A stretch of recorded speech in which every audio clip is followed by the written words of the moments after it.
اعوذ باللہ من الشیطان الرجیم بسم اللہ الرحمن الرحیم۔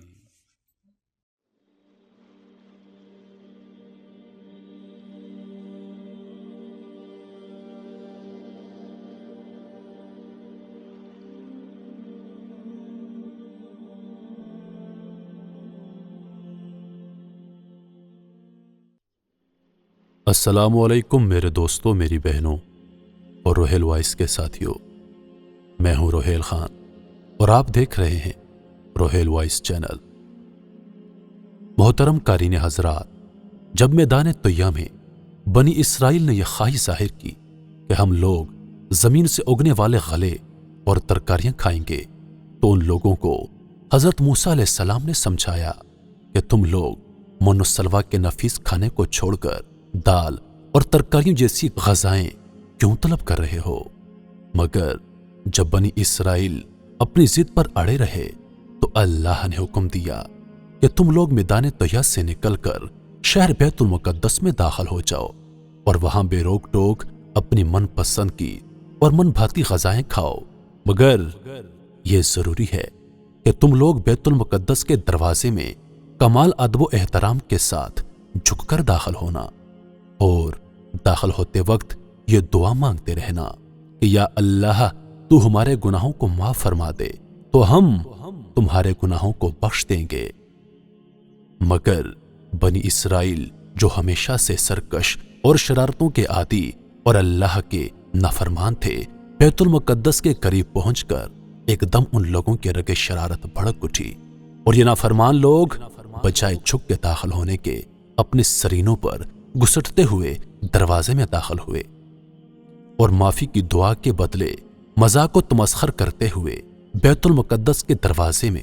گھستے چلے گئے۔ فرمان ربانی کی اس نافرمانی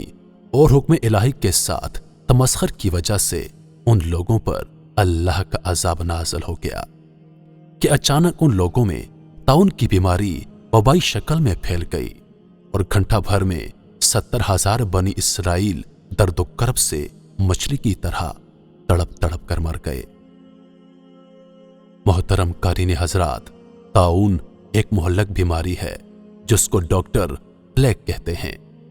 اس بیماری میں گردن اور بغلوں اور کنجے ران میں آم کی گٹھلی کے برابر گلٹیاں نکل آتی ہیں، جن میں بے پناہ درد اور ناقابل برداشت سوزش ہوتی ہے۔ شدید بخار چڑھ جاتا ہے، آنکھیں سرخ ہو جاتی ہیں اور دردناک جلن سے جسم شعلے کی طرح جلنے لگتا ہے، اور مریض شدت درد اور شدید بے چینی اور بے قراری میں تڑپ تڑپ کر مر جاتا ہے۔ اور جس بستی میں یہ وبا پھیل جاتی ہے، اس بستی کی اکثر آبادی موت کے گھاٹ اتر جاتی ہے، اور ہر طرف ویرانی اور خوف و ہراس کا دور دور دور تک پھیل جاتا ہے۔ اللہ تعالیٰ نے بنی اسرائیل کے اس واقعے کا ذکر فرماتے ہوئے قرآن مجید میں ارشاد فرمایا ہے، اس کا ترجمہ ہے، اور جب ہم نے فرمایا اس بستی میں جاؤ، پھر اس میں جہاں چاہو بے روک ٹوک کھاؤ اور دروازے میں سجدہ کرتے داخل ہو اور کہو ہمارے گناہ معاف ہوں، ہم تمہاری خطائیں بخش دیں گے اور قریب ہے کہ نیکی والوں کو اور زیادہ دیں گے، تو ظالموں نے بات بدل دی، جو فرمائی گئی تھی اس کے سوا، تو ہم نے آسمان سے ان پر عذاب اتارا، بدلہ ان کی بے حکمی کا۔ محترم قارئین حضرات، اس واقعے سے معلوم ہوا کہ اللہ کی نافرمانی اور احکام ربانی کے ساتھ تمسخر اور مذاق کرنے کا کتنا بھیانک اور کس قدر ہولناک انجام ہوتا ہے کہ آخرت کا عذاب تو اپنی جگہ برقرار ہی ہے، مگر دنیا میں قہر الہی بصورت عذاب نازل ہو جاتا ہے، جس سے لوگ ہلاک ہو کر فنا کے گھاٹ اتر جاتے ہیں اور بستیاں ویران ہو جاتی ہیں۔ محترم قارئین حضرات، طاعون کی بیماری بنی اسرائیل کے حق میں عذاب تھا، مگر آپ صلی اللہ علیہ وآلہ وسلم کی امت کے حق میں یہ بیماری رحمت ہے، کیونکہ حدیث شریف میں آیا ہے کہ طاعون کی بیماری میں مرنے والا شہید ہوتا ہے۔ مسئلہ یہ ہے کہ جس بستی میں طاعون کی وبا پھیلی ہو،